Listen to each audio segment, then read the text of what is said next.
Praise the Lord. Welcome back on this channel for part 3 of Psalm 23 verse 2. This time we will be looking at the shepherd who knows where rest is.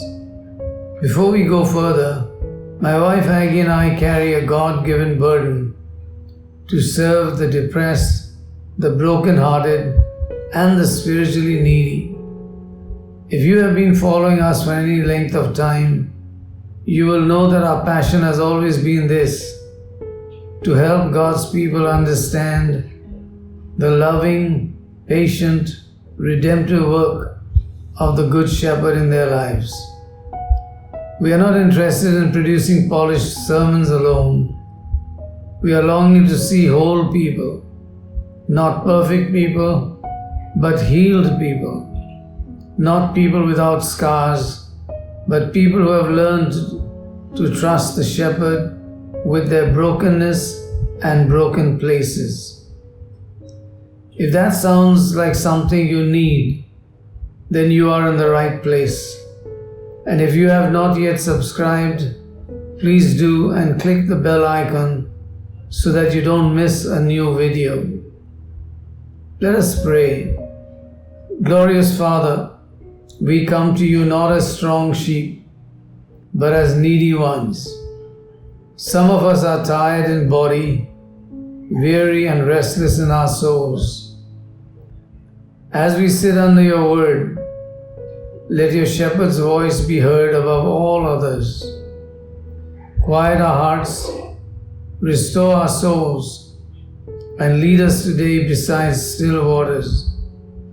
For we ask this in the name of Jesus, our Good Shepherd. Amen. Before we step into verse 2, let us briefly remember what David taught us in verse 1. Psalm 23 opens with a personal confession of faith. The Lord is my shepherd. David is not making a theological statement alone. He is making a relational declaration. This psalm is not about knowing about God, but about belonging to God. We learn that God is not a distant overseer, but a present shepherd. Shepherding speaks of ownership, care, protection, and guidance. And because the Lord is my shepherd, David can confidently say, I shall not want. Verse 1 establishes the foundation of the entire psalm. When the Lord is your shepherd, your needs are known, your life is guided, and your future is secure. This is important because verse 2 does not stand on its own. Only a sheep who knows its shepherd can rest. Only a heart that trusts God's care can lie down in green pastures and follow Him beside still waters. So as we move into verse 2, remember this: rest is not the starting point. Relationship is. Peace flows from belonging, and provision follows trust. Psalm 23:2, the shepherd who knows where rest is. Reading verse 2, He maketh me to lie down in green pastures. He leadeth me beside the still waters. Our Good Shepherd understands our weariness. That is why we see that Psalm 23 does not rush. It walks, it pauses, it rests. In verse 1, David declared who the Lord is. The Lord is my shepherd. Now in verse 2, he tells us what the shepherd does. This verse is not written by a man sitting in comfort. It is written by a man who knows caves, battles, betrayals, and burdens. And yet, David says something remarkable. He makes me lie down. He leads me. This is not the language of panic. It is the language of trust. He makes me lie down. The grace of forced rest. Sheep do not easily lie down, and it takes skill on the part of the shepherd to make them lie down. A sheep will only lie down when 4 conditions are met. Firstly, no fear. Sheep are very fearful creatures. At the sound of a cracker going off, or a backfiring of an engine, or the scent of a predator like a wolf, they will stampede running helter-skelter. In the process, pregnant sheep often lose the fruit of their wombs. Many step into a gopher hole and break a leg, and some just get lost. The only thing that stills their fears is the shepherd's presence and his calming voice as he speaks to them reassuringly. They have often seen him throw his rod with great accuracy at a wild animal and ward him off a sheep or struggling lamb and rescue them. With their shepherd around, they experience freedom from fear. No friction, secondly. Just like you have a pecking order amongst chickens, meaning the one that pecks the hardest rules the roost. In the same way, there is a butting order amongst the flock. The one that butts the hardest becomes the top ram in the flock. There can be many reasons for their aggression. A very common cause is when one ram eyes the ewes of another ram, especially in the mating season. Sometimes in the pen where they bed down for the night, a young lamb may occupy a nice cozy spot and promptly go to sleep. An older ram may come along and decide that he wants that place and will stand menacingly near the little one as much to say, "Move or else." If the little one does not move fast enough, it gets a butt and squeals in fear. The shepherd, hearing the cry, is quick to investigate and discipline the older ram. Once again, it is just the presence of the shepherd that settles issues amongst the flock. They have seen many a time how unruly rams have been disciplined with the rod, because of which the flock experiences freedom from friction. Thirdly, no parasites. Sheep are very prone to being infested with parasites. Firstly, they are not careful about choosing a clean place to lie down. Secondly, with their thick coat of fleece, one cannot see if parasites have got to their skin. And thirdly, wherever they bed down for the night, these parasites make their way there and infest them. Again, it is the shepherd that brings them their freedom from parasites, sickness, and disease. He will regularly pass his sheep through a narrow chute where only one sheep can pass at a time. As the sheep tries to pass, he blocks its exit and then begins to examine its skin under the fleece with his rod. The rod is the Word of God, and it is the Holy Spirit who uses the Word to examine our spiritual health. His examination done, he will dunk each sheep into a tub of sulfur solution, a very laborious task.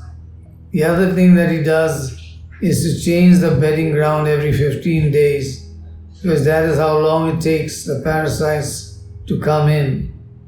Fourthly, no hunger. Sheep are restless when they are hungry, and they will not lie down. To bring his sheep to a place where they have freedom from hunger, he prepares fields of knee-high grass. He will lead them and let them into a paddock and let them feed there each day until the grass is 6 inches high. He then moves them to another paddock and lets them feed there while the earlier paddock has time to grow again. And so when the sheep see knee-high grass, they feed joyfully until their bellies are full, and then they lie down. If even one of these 4 needs are unmet, the sheep will not lie down. They will be restless. David is telling us something profound. Rest is not something sheep achieve. It is something the shepherd provides. Sometimes God invites us to rest, and sometimes He insists. There are seasons when we would run ourselves into exhaustion if God did not lovingly interrupt us. Sometimes we find a closed door which stops us, or a slowed season. Sometimes it could be a weakness we did not choose, a pause we did not plan, and only later do we realize He made me lie down, not to punish us, not to sideline us, but to save us. In green pastures, not a spectacle, but sufficiency. Green pastures in Israel were not endless rolling fields. They were small patches of fresh grass scattered among rocky terrain. This tells us something important. God does not promise excess. He promises enough. The shepherd knows which pasture is fresh, which one is green but is toxic, and which one is meant for this season. Some of us want greener pastures elsewhere, but God says, I know where growth is for you right now. And notice, David does not say, I found green pastures. He says, He makes me lie down there. Sometimes we don't recognize provision until we stop striving. He leads me beside still waters, the ministry of quiet. Sheep are afraid of rushing waters. Fast-moving streams confuse them and can even drown them. So the shepherd would either divert the stream or dig a channel or wait until the waters were calm. Another way that He waters the sheep is by getting them up early in the morning and putting them out to graze, so that they cast the dew on the grass, which can be sufficient for a sheep.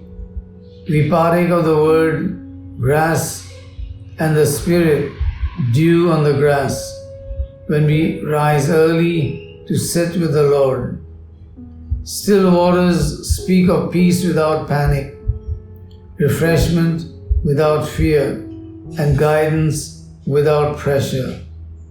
God does not shout His instructions and directions over chaos. He leads us into places where we can hear Him again.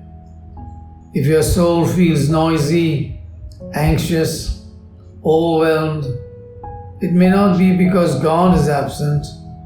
It may be because He is leading you somewhere quieter. So what does all this mean for us? Rest is not laziness. It is obedience. When God says lie down, resistance is not faith. Surrender is. Provision is seasonal, not sensational. The pasture that you are in may not look impressive, but it is sustaining you. Peace is often found in following, not figuring out. Still waters are reached by trust, not control. So what can we take away from this verse? God's shepherding is active, not passive. He makes, He leads. God is not reacting to your life, He is guiding it. Rest is a gift of grace, not a reward for performance. Sheep rest because they are cared for, not because they earned it. True peace is the fruit of divine guidance. Still waters are not circumstances without trouble, but souls anchored in God. This verse ultimately points to Christ. Jesus fulfills this psalm when he says, "Come to me, all you who are weary and burdened, and I will give you rest." Beloved, you are not lost. You are not forgotten. You are not being rushed. The shepherd knows when you need nourishment, when you need quiet, when you need to lie down, and he is gentle enough to lead you there. Let us pray. Lord Jesus, our good shepherd, thank you for knowing our weariness even when we deny it. Thank you for green pastures that sustain us and still waters that restore us. Teach us to trust your leading, to rest when you say rest, and to follow even when the path seems to be quiet and slow. We place our souls again in your care. Lead us, Lord Jesus. Amen. If you have been blessed by this message, could you type Amen in the comments and let us know from which country and city you are listening from. If you would like to support this channel and help us reach more people with God's truth, one of the best things that you can do is to tap the subscribe button and share this video with someone who needs encouragement. The Lord bless you richly as you do so. Thank you for listening. Be blessed.